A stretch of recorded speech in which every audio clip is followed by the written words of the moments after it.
Clair de lune from scratch. Okay, so let's go on. We just finished measure 19. Let's just go ahead and get started with measure 20, and then I'll show you how they all fit together. Okay, so I already have this copied out here, and the first thing I'm going to point out is the fact that our A flat that we had previously, now take a look, we have these natural symbols. Remember what happens? The naturals take away any modifiers, so now we're playing just the raw A naturals as such. Okay, so those are now A naturals, and we're going to be jumping back. If you recognize this from our previous measure, we're jumping back to G flat octaves, but now we have a whole bunch of extra notes in between inside of that. So let's map that all out. Okay, so we've got G flat octaves over here, and if we look, space to space is essentially skipping notes. We're skipping the line. So space G flat, E flat, skip the D, C. Okay, so those three notes combined with the bottom note looks like this. Okay, and that's what it looks like.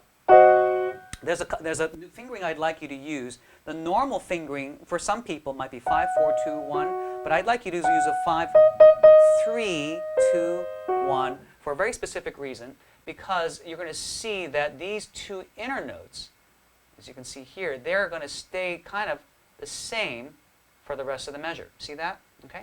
So the fingering we're going to use for that chord in the right hand is going to be 5, and we're going to use a 3, 2 in the middle, and of course the 1 in the bottom. Okay. Now take a look. You can see that we have 1, 2, 3, 4 of these. Okay. Before we change over to this chord over here. Okay. And then we return to that same chord at the end. So now let's just figure out what this chord is over here. We had G flat. Okay, like so. So let's take a look at this next chord. Moves up one note from the G flat to A. Now notice that Mr. Debussy has these symbols written in. They're kind of like a reminder. This is actually moving to an A flat. Okay. Now he's writing those reminder notes there because you have an A natural in the bottom. Some people might be confused if that's an A natural.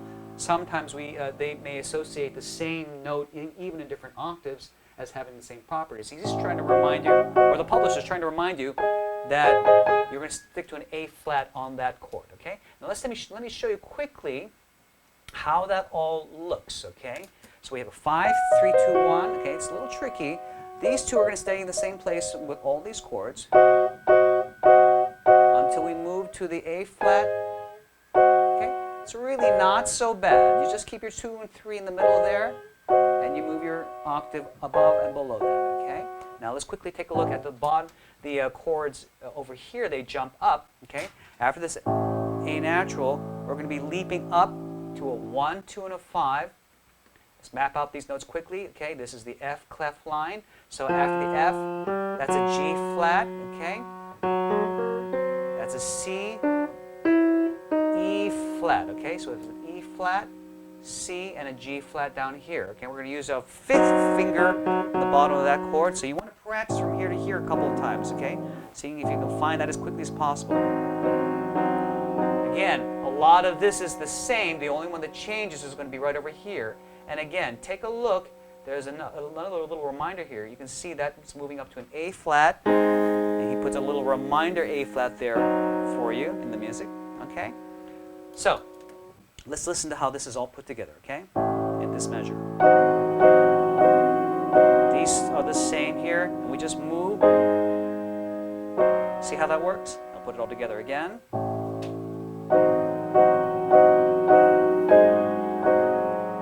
Okay, good. And if you want, the simplest pedaling would be simply to keep the pedal down for the entire measure. Some people like to change here. It's really up to you, whatever your preference is. Keeping it down all the way is the simplest, and certainly sounds just fine.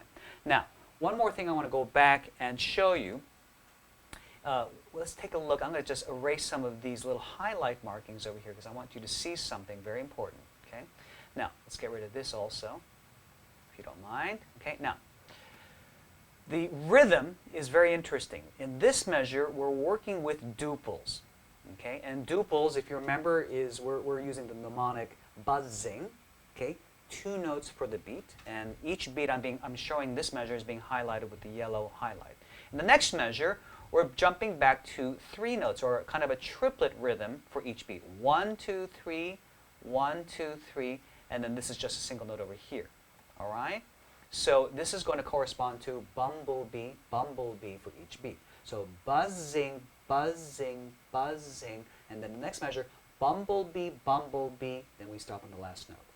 Okay, so let me just say the mnemonic out loud as I play these 2 measures, and you can see how they connect, okay? So, buzzing, buzzing, buzzing. Now, bumblebee, bumblebee, and then we stop there, okay?